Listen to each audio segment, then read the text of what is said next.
Very good morning to all of you. आज थोड़ा सा हमारा सिग्नल प्रॉब्लम आ गया था, that's why I am sending you the video. The our term is now we are starting the basic terms of accountancy. The first term is goods. बेटा इस चीज का प्लीज बहुत ध्यान रखेंगे। गुड्स की स्पेलिंग होती है GOODS। एस लगाना जरूरी है बच्चे, GOODS and the pronunciation of this is goods। बेटा गुड्स हर वो चीज होगी जिस चीज का आप बिजनेस करते हैं। फॉर एन एग्जाम्पल, अगर आप रेडीमेड गारमेंट्स का बिजनेस करते हैं, जो रेडीमेड गारमेंट्स हैं वो उसके लिए गुड्स होंगे। अगर आप किसी कोल्ड ड्रिंक का बिजनेस करते हैं, जो कोल्ड ड्रिंक्स हैं वो आपके लिए गुड्स हैं। गुड्स हर वो चीज होती है जिसमें आप डीलिंग करते हैं, आपका जिसका परचेज या सेल करते हैं आप, मीन्स आपका सामान बेचने का काम है, तो वो गुड्स कहलाएंगे। Now the second term is accounts payable. Accounts payable का मतलब होता है बेटा हमें कुछ देना है, मतलब पैसे देने हैं, अभी दिया नहीं है। अब देना है अभी दिया नहीं है, आप याद कीजिए मैंने आपको प्रीवियस क्लासेस में बताया था, क्रेडिटर्स वो पर्सन होते हैं जिनको पैसा देना है अभी दिया नहीं है, वो अकाउंट्स पेबल में इन्वॉल्व होंगे। और एक और टर्म आती है बेटा बिल्स पेबल। बिल्स पेबल भी वो चीज होती है जो अभी दी नहीं है, हमें देनी है। तो बेटा bills payable and creditors accounts payable में इन्वॉल्व होंगे। अभी बिल्स पेबल होता क्या है वो मैं अभी आपको क्लियर नहीं करूंगी, वो बाद में देखेंगे। थर्ड टर्म है बच्चे आपकी अकाउंट्स रिसीवेबल। बेटा अकाउंट्स रिसीवेबल का मतलब होता है अगेन पैसा लेना है, अभी लिया नहीं है। अब याद कीजिए हमें कौन सा व्यक्ति था जिनसे पैसे लेने थे, डेटर्स। और जैसे बिल्स पेबल होता है वैसे ही बेटा बिल्स रिसीवेबल होता है। तो ये भी बिल रिसीवेबल भी वो हैं जो पैसे लेने हैं, अभी हमने लिए नहीं है। अब बात करते हैं फोर्थ टर्म की, और ये फोर्थ टर्म है हमारे लिए अक्रूड एक्सपेंसेस। बेटा याद करो, अच्छा एक चीज और है बेटा, अक्रूड कभी भी एक्सपेंसेस नहीं होते, अक्रूड हमेशा हमारी इनकम्स होती हैं, इनकम्स। ये मैं वैसे यहाँ पे इन्वॉल्व कर चुकी हूँ अक्रूड इनकम्स, और फिर मैंने यहाँ फोर्थ पॉइंट में भी लिख दिया है, तो दोनों जगह आपको एक्सप्लेन कर देती हूँ। अक्रूड इनकम्स वो होती हैं जो आनी है अभी आई नहीं है। अक्रूड आनी है अभी आई नहीं है, इसका क्या मतलब हुआ मैम? फॉर एन एग्जाम्पल, 1 तारीख को 1 मई 2021 को आज एक डेट है, उस डेट पर आपको किसी से अपना रेंट रिसीव करना था, तो ये तो ड्यू हो चुका है, मतलब आज की तारीख में मेरे पास रेंट आ जाना चाहिए। लेकिन जब मैं 2 तारीख को पहुंचूंगी तो 2 तारीख को मतलब 1 तारीख को ही वो ड्यू हो गई है, मतलब अभी ये रेंट आपके पास आना है, अभी आया नहीं है। It is your accrued income. Rental income is your accrued income, क्योंकि अभी वो आई नहीं है, आनी है। Now term asset. बच्चे असेट्स में आपको बहुत अच्छी तरह क्लियर कर चुकी हूँ, हमने इसके वेरियस टाइप्स भी किए हैं। असेट्स हर वो चीज होती है जो आपको फ्यूचर बेनिफिट देती है, और any time you can convert it into cash. Wow ma'am, 5 terms मुझे बहुत अच्छी तरह क्लियर हो गई हैं। अगर अच्छी तरह क्लियर हुई हैं तो दैट्स वेरी गुड बच्चे। If you have any query regarding the basic terms you can ask me personally, okay. चलिए now it's 6th term. The 6th term is inventory. बच्चे इन्वेंट्री क्या होती है? Inventory is a stock. Ma'am stock क्या होता है? Stock and inventory is the same thing. अब इसका मतलब क्या है? सपोज कीजिए आपका एक बिजनेस है गारमेंट्स का, चलो गारमेंट्स का ही बिजनेस लेते हैं। हम क्या करते हैं जब हम बिजनेस स्टार्ट करते हैं, क्या सिर्फ हमें 1 पेयर ऑफ क्लोथ या 2 पेयर ऑफ क्लोथ्स बनाएंगे? नो, हम तो बहुत सारे बनाएंगे ताकि उन्हें बेच सके। हम हंड्रेड्स में, थाउजेंड्स में बनाएंगे। लेकिन ये भी होता है बच्चे, जब हम बना लेते हैं क्या एकदम सारे बिक जाते हैं? नो मैम, सारे तो एकदम नहीं बिकते हैं, थोड़ा टाइम लगता है बिकने में। तो हम क्या करते हैं, जब हम प्रोडक्शन कर लेते हैं, प्रोडक्शन करके उसे अपने गोडाउन में रखते हैं। गोडाउन में रखेंगे सारे पैक करके, प्रॉपर पैकिंग करके, फिनिश गुड्स बना के हम उन्हें गोडाउन में स्टोर कर लेते हैं। बेटा वो जो गोडाउन में आपका सामान रखा है ना, जिनको आपने बेचना है इन फ्यूचर, वही आपका स्टॉक है, उसे ही इन्वेंट्री बोलते हैं। तो बिजनेस जिस चीज का हम करते हैं, जिन गुड्स का हम बिजनेस करते हैं, वो एकदम तो बिकते नहीं है, उन्हें स्टोर हाउस में स्टोर करना पड़ता है। जब हम उन्हें स्टोर हाउस में स्टोर करते हैं तो वो हमारा स्टॉक कहलाता है। अब मैं आपसे पूछूंगी, एग्जाम्पल लूंगी, वैसे मिंटी से पूछा मैंने, मिंटी बेटा आपका कितना स्टॉक है? आप कहोगे मैम 50 पेयर्स मेरे पास अभी भी स्टॉक रखा हुआ है। तो ऐसे लैंग्वेज बोलते हैं। Now the 7th term is liability. Liability को मैंने पहले भी सिखाया है बच्चे, बोझ भार। ओ माय गॉड मैम, ये बोझ भार कैसा है? बोझ भार मतलब पैसा देना है, लायबिलिटी है, अभी दिया नहीं है, अभी देना है, तो ये कहलाता है आपका बच्चे लायबिलिटी। लायबिलिटी क्रिएट हो जाती है। फॉर एन एग्जाम्पल, जैसे कोई भी स्टूडेंट है बच्चे, वो स्कूल फीस अभी देनी है, अभी दी नहीं है, लेकिन पेरेंट्स के सर पे बोझ भार तो है ना कि हमें अपने बच्चे की फीस पे करनी है ऑन टाइम। कई बार हो जाता है 1-2 दिन लेट, तो उस लेट की वजह से वो हमारे सर पे लायबिलिटी आ जाती है कि हमें पे करनी है। अभी पे की नहीं है बट हमें करनी है, it is our duty, right. और एक अच्छा स्टूडेंट कौन होता है? जो टाइम पे अपनी फी पे करता है। चलिए, वो बच्चे के लिए भी अच्छा है और स्कूल के लिए भी अच्छा है। चलिए बच्चे, तो 7th था आपका liability. Now 8th term is expenses.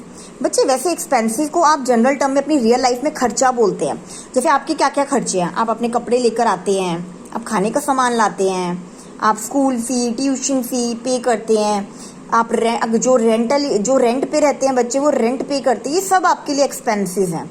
उसी तरीके से कंपनीज के भी बहुत सारे एक्सपेंसेस होते हैं। मैम कंपनी के एक्सपेंसेस का एग्जांपल दो हमें। बेटा कंपनीज का एग्जांपल्स होते हैं लाइक सैलरी, आप सैलरी पे कर रहे हैं। आप कंपनी रेंट भी पे करती है बच्चे, कई बार वो ऑफिस वगैरह या कोई भी लैंड वगैरह रेंट पे लेती है तो वो रेंट पे करती है। और कौन से एक्सपेंस होते हैं मैम? कंपनी वेजेस पे करती हैं, फैक्ट्री में जब वर्कर्स वर्क करते हैं तो वो वेजेस पे करते हैं। तो ये और भी बहुत सारे एक्सपेंसेस होते हैं बच्चे, बहुत सारे। लाइटिंग के एक्सपेंसेस है ना, लाइटनिंग के एग्जांपल्स कि मतलब इलेक्ट्रिसिटी का बिल आ रहा है, तो ये भी एग्जांपल्स होते हैं। तो these all are expenses. Ma'am incomes क्या होती हैं? अरे वाह, इनकम्स तो वो होती हैं जो कमाई आती है हमारे पास। ऐसा थोड़ी ना कि कंपनी सिर्फ सैलरी पे करती है या रेंट पे ही करती है। कई बार कंपनी रेंट रिसीव भी तो करेगी। अगर किसी से उसने कोई भी चीज़ रेंट पे ली है, लैंड लिया है या ऑफिस लिया है, तो कंपनी भी तो अपना ऑफिस या लैंड किसी को रेंट पे दे सकती है। तो रेंटल इनकम होती है कंपनी की। मैम कंपनी की और क्या इनकम्स होती हैं? बच्चे कंपनी बहुत सारी इनकम्स अर्न करते हैं। Like for an example, rent receive कर लिया, या फिर इसके अलावा कंपनी की इनकम के अंदर आ जाएगा आपका लाइक कंपनी को किसी भी तरीके से या कहीं भी तरीके से कहीं से डिस्काउंट मिला है, रिसीव किया है। और डिस्काउंट रिसीव करोगे तो वाओ, पैसा बच गया, तो ये भी इनकम हो जाती है कंपनी की। 10th टर्म है बच्चे अपनी सेल्स। बेटा सेल्स को अकाउंटेंसी के अंदर एक और वर्ड से पुकारा जाता है, वो होता है रेवेन्यू। सेल्स तो सिंपल है बच्चे, जैसे आज आपने 10 पेयर्स बेचे, एग्जाम्पल आपने 10 पेयर सोल्ड करे हैं क्लोथ्स के, है ना, अपने पेयर करे, आपने सोल्ड करे हैं, तो जितना भी वो पैसा आया है बेटा वो आपका रेवेन्यू सेल्स ही तो हुई कि हमने ये सामान बेचा है तो इतने रुपए की। अगर एक पेयर आपने 100 रुपीज़ का बेचा है तो आज की सेल कितनी हो गई 10 के हिसाब से? 1000 रुपीज़, तो वो हमारी सेल्स होती है। मैम परचेजेस क्या होता है? परचेजेस मतलब खरीदना। जब भी कंपनी कोई सामान खरीदती है तो बेटा वो परचेज कर रही है, और सबसे बेसिक चीज़ जो कंपनी परचेज करती है वो होती है रॉ मटेरियल। बेटा रॉ मटेरियल क्या होता है? रॉ मटेरियल होता है कच्चा माल, जिससे आप कोई फिनिश गुड्स बनाते हैं। एग्जाम्पल, आपका फर्नीचर का बिजनेस है, तो फर्नीचर के लिए आपको जो रॉ मटेरियल खरीदना पड़ेगा वो वुड खरीदनी पड़ेगी, क्योंकि लकड़ी से बनता है फर्नीचर, और लकड़ी रॉ मटेरियल है फर्नीचर के लिए। ठीक है, फिर उसके बाद कैश आता है। कैश तो मैंने बेटा आपको बता ही दिया था। कैश क्या होता है? कैश होता है मैम जब हम खर्च करते हैं, मनी। कैश होता है मनी, तो बेटा ये भी तो आपके लिए एक असेट है, मैंने आपको बताया हुआ है कैश हमारे लिए असेट है। और कौन सा असेट है? करंट असेट है। बैंक भी मैंने आपको बताया है बच्चे, ये हमारे लिए करंट असेट होता है। बैंक मतलब जब बैंक में जो अपना आपने पैसा जमा कराया हुआ है, ये भी एक करंट असेट होता है, क्योंकि ये दोनों ऑलरेडी कैश होते हैं। इन्हें कैश में कन्वर्ट क्या करना है, ये तो ऑलरेडी कैश होते हैं और एनी टाइम आप इसको यूज कर सकते हैं। तो बेटा ये कहलाता है आपका, जो भी मैंने आपको बताया है, तो ये आपका कहलाएगा आपका करंट असेट्स। फिर बेटा मैंने आपको प्रीपेड एक्सपेंस भी बताया हुआ है। प्रीपेड एक्सपेंसेस क्या होते हैं? प्रीपेड एक्सपेंसेस होते हैं जो हम पहले से ही ड्यू डेट से पहले ही पे कर देते हैं। ड्यू डेट से पहले पे करना, मैंने आपको स्कूल फीस का एग्जाम्पल दिया था, आपको बता देती हूँ दोबारा। फर्स्ट, जैसे मई मंथ की फीस आपको 1 जून को पे करनी है। मई मंथ की फीस अगर 1 जून को पे करनी है तो 1 जून बेटा आपकी ना ड्यू डेट है, लेकिन आपने क्या किया, 1 जून से पहले ही पे कर दी अपनी फीस। इसका मतलब आपने उसे प्रीपेड पहले से ही पे कर दिया है। तो खर्चा तो है ही ना बच्चे, आपका प्रीपेड एक्सपेंस है, पहले से ही पे करना। नेक्स्ट टर्म है बेटा हमारी 15th term, outstanding expenses.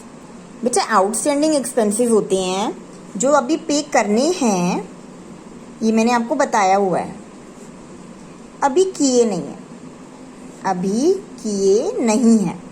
Again school fee का एग्जाम्पल लेते हैं। अब आप सोचोगे कि मैम बार बार स्कूल फीस का ही क्यों एग्जाम्पल ले रहे हैं।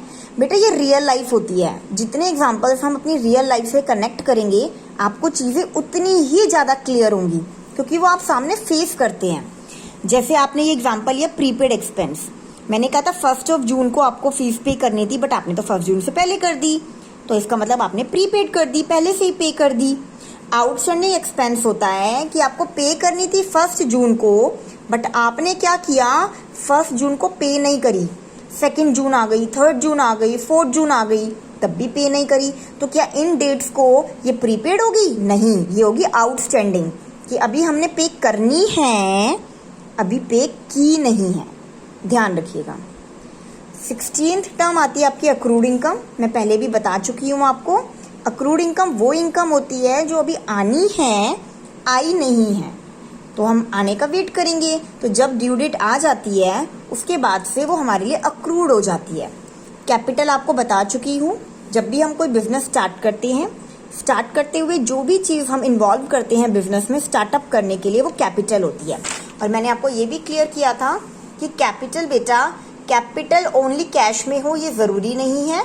कैपिटल में गुड्स भी इन्वॉल्व होते हैं, कैपिटल में कोई फर्नीचर भी इन्वॉल्व होता है, आप कुछ कार लेकर आ रहे हैं वो भी कैपिटल हो सकती है। ड्राइंग मैंने आपको बता दिया था, ड्राइंग बिजनेस में आप कोई भी चीज़ निकालते हैं for personal purpose, bar bar again I am repeating, for personal purpose, आप कोई भी चीज़ ले रहे हैं पर्सनल पर्पस के लिए, तो बेटा वो कहलाती है आपकी ड्राइंग। चाहे वो पैसा हो, चाहे कोई फर्नीचर हो, चाहे कुछ भी हो, आप जो बिजनेस से निकाल रहे हैं अपने पर्सनल पर्पस के लिए, बेटा वो कहलाती है आपकी drawing. These are the 18 terms which I have cleared to you. Rest of the terms I will clear you in the next class. The reason behind this is आपको बहुत हैक्टिक ना हो कि हाय राम मैम इतने सारे टर्म्स हम तो confuse हो गए। बेटा आपकी मैम आपको कंफ्यूज नहीं होने देंगी, डोंट वरी। आप ये 18 के 18 टर्म्स बहुत अच्छे तरीके से रिवाइज करेंगे, ठीक है, इनको अच्छे तरीके से रिवीजन करना है। Then I will take your test orally, मैं एक एक टर्म्स बोलूँगी और आप लोग मुझे जवाब देंगे कि इस टर्म में क्या होता है, and I will mark you score. एक क्वेश्चन का आपको 1 मार्क मिलेगा, ताकि आपको पता चले कि आप कितना आप सीख चुके हैं अपने अकाउंटेंसी में। होप सो आपको ये वीडियो पसंद आया होगा और आपको चीज़ें समझ आई होंगी। कोई भी प्रॉब्लम हो बेटा, I am always present for you. Okay बेटा, till then thank you so much dear, thank you so much, take care, and again good afternoon students.